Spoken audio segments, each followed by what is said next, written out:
Hey everyone, it's Addicted to Nature here, and today I have 5 tips you should know before you even start your planted tank. Now, I'm about to go to work, and I wrote down what I wanted to say so I don't ramble. So without further questions, let's get started. Tip number 1 is going to be scheduling. Why is this very important before you start your tank? Because it puts you in a sort of mood to say, okay, I've got a plan set out for me. I know pretty much how much each of these things are going to cost. And you can plan for contingency, that's fine. But you should have a plan going into the first month, the second month, and then after that, you should have enough experience, you should have enough things set up to have this run pretty smoothly. So what should you include in your schedule? Well, number 1, I would say the price of most of the things that you're gonna put in there, plus $100, $200, depending on the high-tech or low-tech aspect of your tank, just for contingencies. Maybe you see an amazing piece of wood that you want to put in there, or maybe something crashed and you got to go buy these chemicals. Your fish are sick, you got to get these chemicals, you got to get these medications. So $100 set away is going to be more than enough. Okay, make a schedule with the price, and then you're also going to every week, what do you do? What are you going to do? Maybe you're at work all the time, right? So you might not have that much time to monitor everything as closely. So every night when you come home, do you spend 30 minutes, an hour in your fish room? It's very relaxing. I would totally recommend doing that. But make that schedule. You say, okay, first week I'm going to put the hardscape in. Second week I'm going to cycle the tank. Third week, fourth week, depending on how it's cycled, I'm going to start planting. Stuff like that. You got to have that nice sort of schedule so you can follow it without losing too much money. Because if you're just throwing stuff in there, if you're just putting plants in, fishing on the first day, everything's set up, you're gonna lose something. You're gonna lose something, trust me. Okay, so number 2 is temperature control. That's very important when you're doing a dry start method, okay? Because think about it like this. You have a tank here, and you've got your saran wrap at the top. You've got this light that's shining through on all your carpeting plants, and it's just baking your plants with the light. Sure, the LED doesn't give off much light, but the light actually does make that even more warm. So, I don't really, how should I say this? I don't advise you to do the dry start method. I would much rather have you just throw in the plant, get the plant used to living in the water, because that's what it'll be doing. And think about it like this. If you have an oven and it's baking your plants, you're going to get your plants to melt. All of it, 100%. You're not going to get any alive, okay? And especially if you're at work all day like I am, your plants are going to melt. It's going to be a greenhouse in there. You're going to lose all the plants. And these plants are expensive. They are very expensive, right? So just don't do dry start method. Control your temperature with water. That's the most important thing. Water has very high specific heat. What that means is it takes a lot of energy, a lot of heat, a lot of sunlight to raise the temperature of the water. Same thing, it takes a lot of energy loss, right, to lower the temperature of the water. So water is going to be actually your best buffer for temperature. You can put a heater in there if it's in the winter. In the summer, where I live, I'm fortunate enough to not need a chiller, right? So use water from the beginning. Don't use the dry start method. Tip number 3, a little bit back to the schedule, but it's going to be a little bit more about planting and setting up your aquarium. The first week, I want you to get all your hardscape, your filter and your light. So filter, light, hardscape, all the big important stuff, get it on the first week, set it up immediately. Flood the tank. Why? Because I'm gonna tell you a personal story about this one tank here. I made that amazing tank. You might see it's a little bit different from the other one, from the other video I uploaded, right? Because as soon as I put the filter in, what happened was, because this is a hang-on back filter, there's a really long pipe that sticks to the bottom, and it actually, was in the way of the dragon stone that I put in. So you want to set up the layout of your tank all at the same time. You can have CO2. You don't have to have CO2, just remember to leave a space for the heater, for the CO2 if you do have it, right? So the water's going down, right?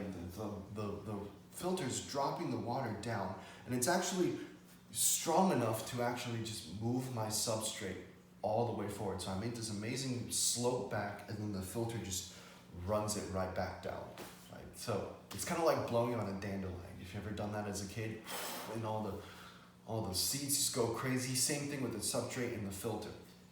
So that's why you should get your filter first, get your light first. I would not skimp on the light, I would not skimp on the substrate, I would not skimp on the filter. Those are 3 things that I would not skimp on. If you're doing this cheap, please get a good light, please get a good filter, please get a good substrate. It's going to come back and reward you. Please don't skimp on that. I've done skimping on that stuff and I regret it. I regret it. Planting order. So back to planting order. Still on tip number 3. Plant the hardy ones first, and then the medium hard ones once you've got your hardy plants established, and then the hard plants, the carpeting plants. Plant those last. Dwarf baby tears are not the first plants you should put in. Don't do what I did. There's a lot of melting back here. Okay? Do not do that. And when I say planting order, I mean plant your plants in batches. The first batch, once you cycle your tank, and I forgot, the first thing you do to cycle is you take an old fish tank filter, the one that still works, the one that's from another tank. You go in there and you just shake it. You can do that. You just shake it, make the water really cloudy, and then you put it back into the other tank. And then a day later, your filter's gonna take up all that nice bacteria, all that dead detritus that can feed the bacteria, and your filter is gonna have a very good colony of good bacteria. Same with the substrate. Some of them's gonna fall down into the substrate. It's gonna be great for your tank. Might look a little bit dirty at the beginning, but that's what we need. That's the fastest way to cycle your tank, boys. You can use old tank water, but if you take that filter and you shake it in there, fastest way. 1 week, 2 weeks, you're done. A couple days.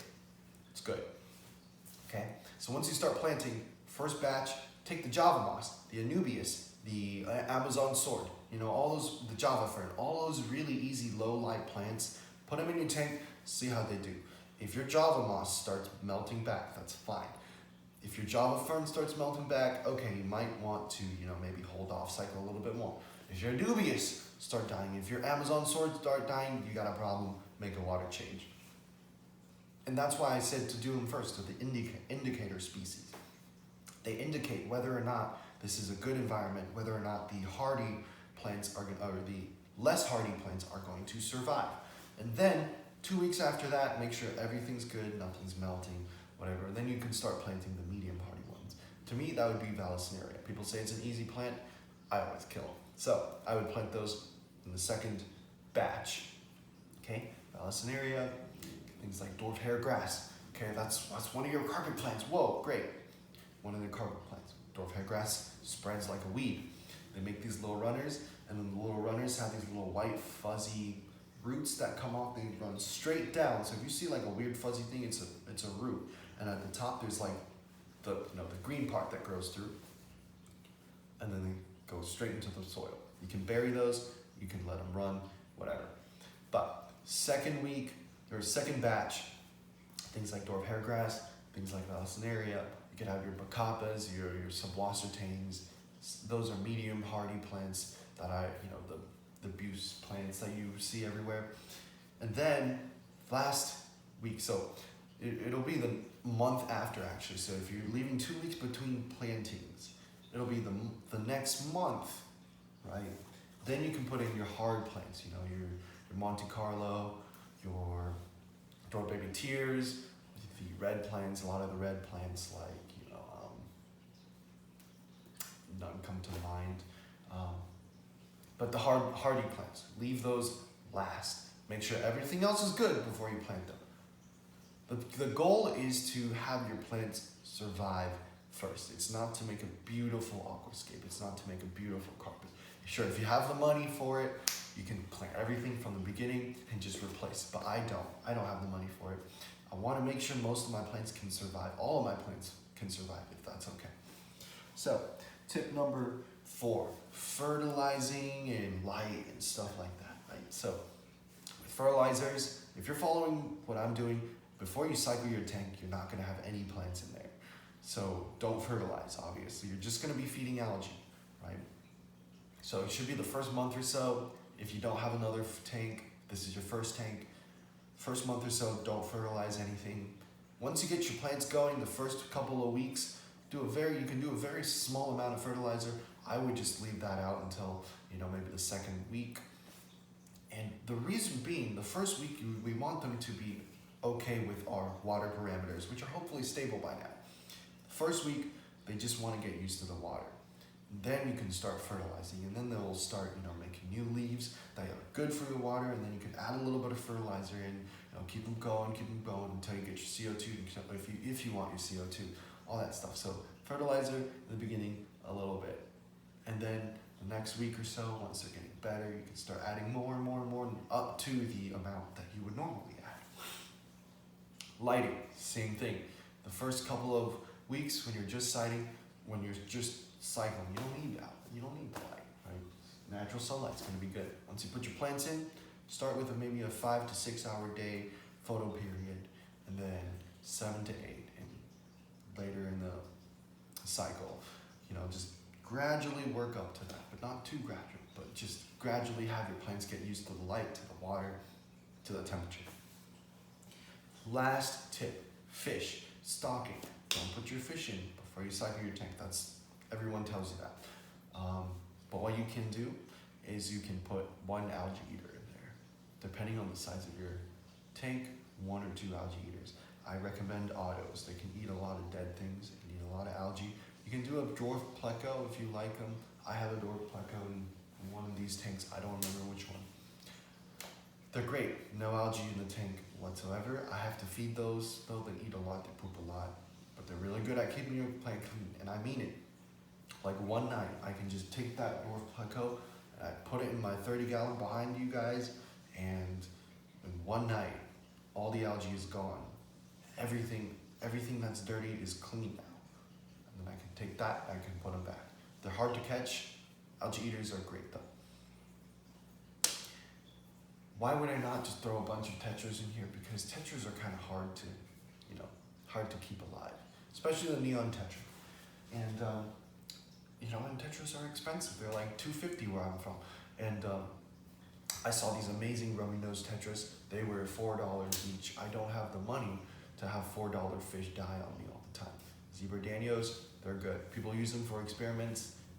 They're hardy, they're nice. But 1 or 2 fish, preferably an algae eater. You can do a snail, they poop a lot. You can do shrimp, they're not as hardy as fish.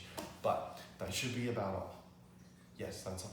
So if you guys like this video, feel like you learned something, feel like you can listen to me talk some more, feel free to leave a like, comment, and subscribe. Thank you very much, guys.